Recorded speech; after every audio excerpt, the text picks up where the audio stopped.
برداشت کرنا سیکھو گے. یاد رکھو میرے بچوں، اگر آپ صبر سیکھ گئے تو کوئی آپ کو پکڑ نہیں سکے.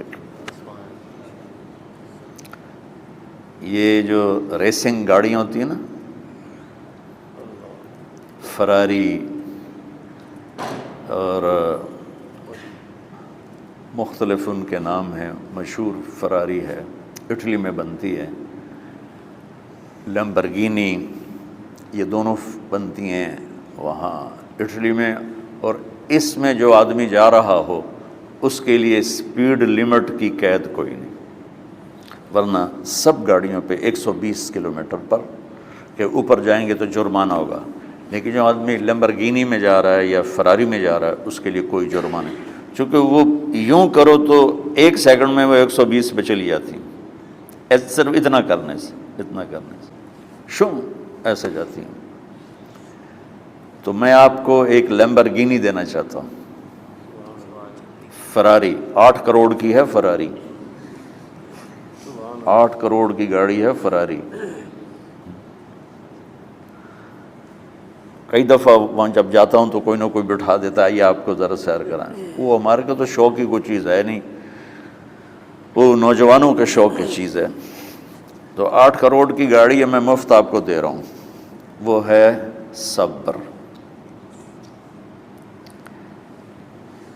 آخرت کے سفر میں اگر تیز چلنا چاہتے اور سب سے آگے نکلنا چاہتے ہو تو صبر کی فراری پہ سوار ہو جاؤ. تمہیں کوئی پکڑ نہیں سکے گا، تمہارے کوئی قریب بھی نہیں آ سکے. کہ دنیا میں صبر کرنے والوں کا قحط آ گیا ہے. بڑے بڑے علماء ہیں اخلاق سے خالی، بڑے بڑے علماء ہیں صبر جانتے ہی نہیں. اور پورا معاشرہ سر علماء، تم کل کے علماء ہو اس لیے علماء کی بات کر رہا ہوں، ورنہ پورا معاشرہ میرے بچوں صبر سے خالی ہے. تم سیکھو.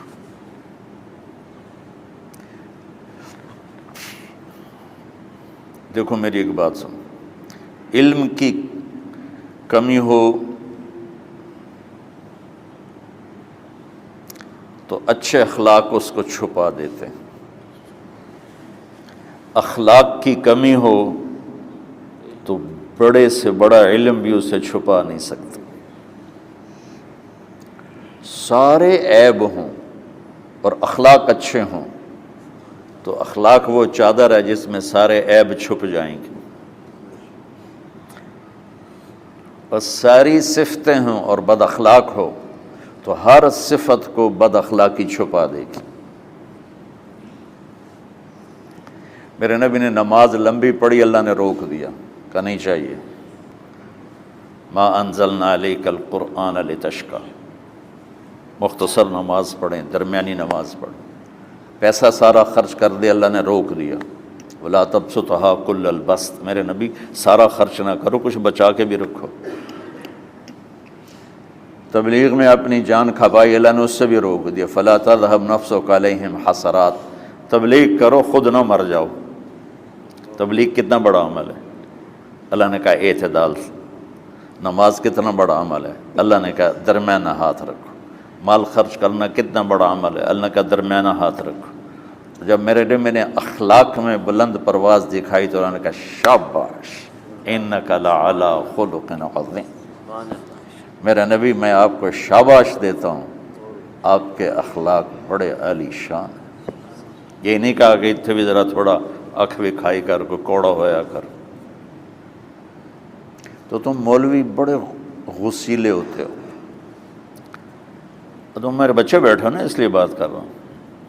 صبر نام کی شے ہی نہیں ہوتی. فقہ پڑھنا تو ہماری مت ماری جاتی. قرآن کو بھی فقہ کے انداز میں پڑھتے ہیں، حدیث کو بھی فقہ کے انداز میں پڑھتے ہیں.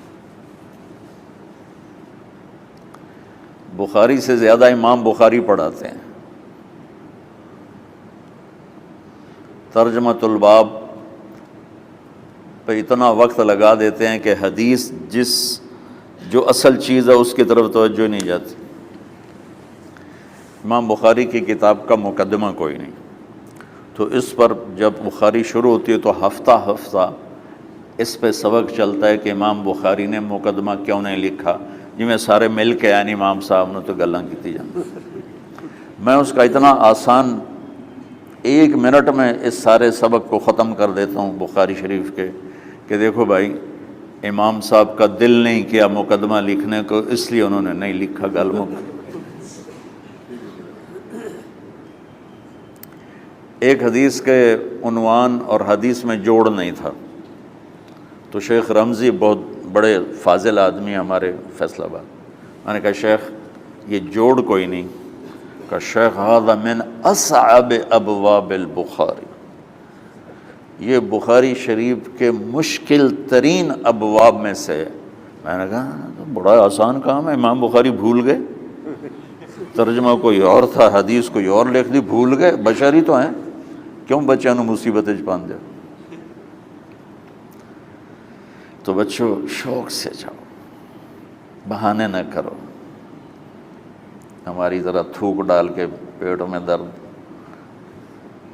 وہ شامہ پہ جاؤں گیا پھر توڑیاں ٹھیک ہے نا۔ میں زیادہ بول نہیں سکتا ہوں، ضروری سمجھ کے آیا تھا کہ تم خوشی سے جاؤ۔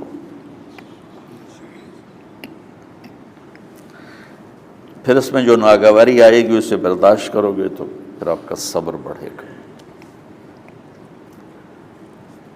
تو میں صرف میری شہرت نظر آتی ہے، اس میں جتنا مجھے صبر کرنا پڑا ہے وہ تمہارے سامنے نہیں ہے،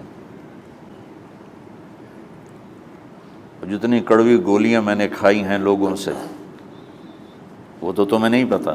اب تمہیں اتنا نظر آتا ہے کہ واہ واہ ہو رہی ہے آگے پیچھے لوگ، میرے اللہ کا کرم ہے، میری کیا اوقات، آج ہوں کل مر جاؤں گا، اولاد کو بھی یاد نہیں رہے گا کہ طارق جمیل کون تھا۔ جو ہے اس میرے رب کا کرم ہے، مجھے اپنی شہرت سے کبھی دھوکہ نہیں لگا۔ تو میرے بچوں اس لیے بتا رہا ہوں، کوئی فخر نہیں، کہ مجھے اپنی شہرت سے کوئی دھوکہ نہیں، ایک لمحے کے لیے بھی مجھے دھوکہ نہیں۔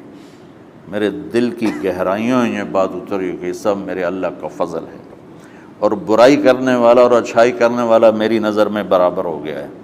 برابر ہونے کا مطلب پہلے سمجھو، تو مجھے گالی دو گے مجھے تکلیف ہوگی، تو میری تعریف کرو گے مجھے خوشی ہوگی، اس کو برابری نہیں کہتے، وہ تو ایک طبعی چیز ہے۔ یہ میں نے ہاتھ پہ اپنا ہی ہاتھ مارا تو اس کو درد ہو رہا، تو اگر میں مولوی شوکت صاحب سے بدتمیزی سے بات کروں گا تو ان کو تکلیف ہوگی، اور میں ان کی قربانیاں بیان کروں گا۔ یہ ذرا کھڑے ہونا، ادھر ہاتھ دو، یہ اس سارے نقشے کے بانی ہیں، یہ پہلی اینٹ ہے۔ یہ 3000 روپے اس وقت لے رہے تھے 1985 میں 86 میں کراچی،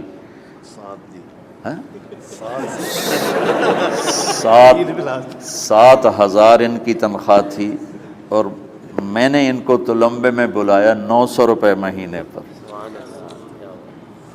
کتنا فرق ہے 7,000 اور 900 کا؟